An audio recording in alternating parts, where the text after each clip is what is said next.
Cette exposition, elle est le résultat de 3 années de travail et de recherche avec les meilleurs ouvriers de France, ce titre prestigieux qui, depuis un siècle, récompense l'excellence du savoir-faire français. Alors évidemment, quand on parle de meilleurs ouvriers de France, on parle avant tout d'hommes, de femmes, d'aventures, de passion. Du coup, pas étonnant d'être accueilli dans l'exposition par ces mains, des mains expérimentées, qui ont vécu, qui ont travaillé, parce que oui, le travail est au cœur de cette exposition. L'exposition a été conçue comme une véritable expérience sensorielle, avec la vue, évidemment, avec cette scénographie superbe et chose extrêmement rare au Musée des Arts et Métiers, les fenêtres ouvertes comme une manière de signifier l'importance de la lumière pour ces métiers d'art.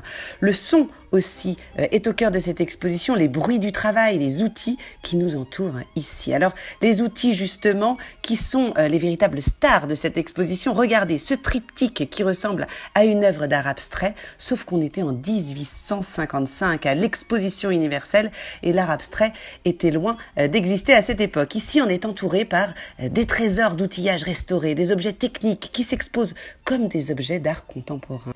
Des œuvres qui sont, elles aussi, des trésors, comme ce petit carrousel qui a demandé plus de 1000 heures de travail, ou ces vitraux signés de la jeune Anaëlle Pan qui ont nécessité 1200 heures de travail. Voilà, spectaculaire dans la technique, spectaculaire dans la finesse, spectaculaire dans le travail. L'exposition regorge d'histoire, je vous le disais. On parle ici d'hommes, de femmes, de création, d'invention. Regardez par exemple ces pigments destinés à la teinture sur soie. Est-ce que vous saviez que c'est en apprenant à les reproduire chimiquement qu'on a découvert comment développer l'industrie pharmaceutique en reproduisant de la même manière les molécules chimiques. Menuisiers, tailleurs de pierre, ébénistes, vitraillistes, souffleurs de verre, perlières d'art, brodeuses, ces hommes et ces femmes qui incarnent l'excellence de nos savoir-faire à la française témoignent ici, à la fois dans des films, mais aussi en live. Alors rendez-vous tous les dimanches après-midi à partir du mois de septembre pour rencontrer ces personnes d'exception.